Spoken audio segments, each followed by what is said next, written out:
It was June of 1967. The USS Liberty was attacked by Israeli jets. 34 Americans killed. One of the men, Jim Metter, wasn't killed. Fast forward more than 40 years, a humanitarian flotilla taking fire from Israeli commandos, and on one of those boats, Jim Metter again. Jim Metter joins us now. Hello to you, Mr. Metter. Lucky. You're obviously very fortunate to have survived both attacks. What does this tell you, in your opinion, after having survived both attacks? What does this tell you, if anything at all, about maybe the way the Israeli military handles its dealings? Well, the name is Joe in the first place. Joe, I'm sorry. Excuse me about that. No problem. They're very inept. Tell you the truth, from my position, they can't sink a U.S. Navy ship, a totally unarmed U.S. Navy ship, and they don't know how to attack a Turkish liner with 600 people on board. They send troops over down ropes, one at a time. They send people up ladders one at a time against 600 people. I don't think so. Mr. Metters, apologies once again for calling you Jim rather than Joe. But what about in terms of just the force at which the Israeli military responds to a perceived attack? Well, in the first place, it was an illegal attack. We were on the high seas conducting legal activities, and they admitted that they closed the area for military purposes, but we tried to find out the boundaries of that area, and they wouldn't tell us. So regardless of where we were at, we were in their territorial waters, so to speak. So they violated that law.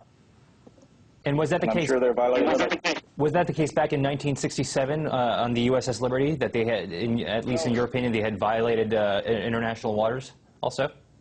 We were in international waters ourselves.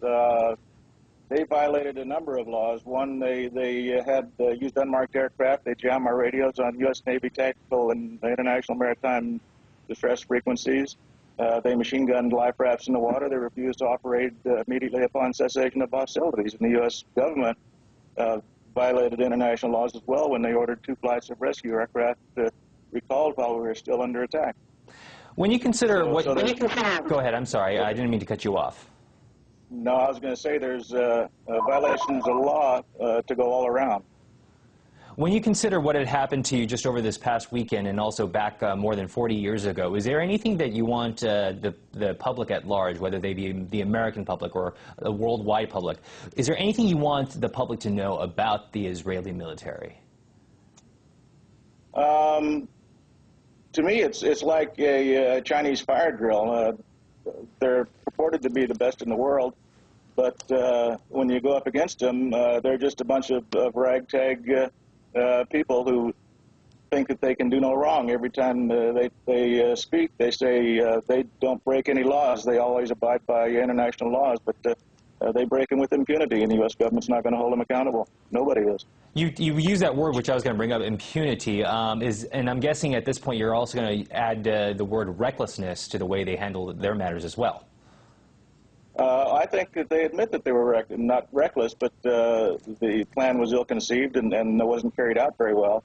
So I think their investigation, if they hold one, and they're going to claim they did, but they claim they had an investigation of the USS Liberty, but they said, hey, machine gunning of life rafts, nobody did anything wrong. So the investigation that they hold is not going to be the complete one that we would hope it to be. And at this point, and I know you had kind of touched upon it just a couple seconds ago, what do you expect from this investigation into the latest incident? I expect them to find out that they violated international laws and should be held accountable for their actions. That's the only thing we're asking them to do for the USS Liberty as well.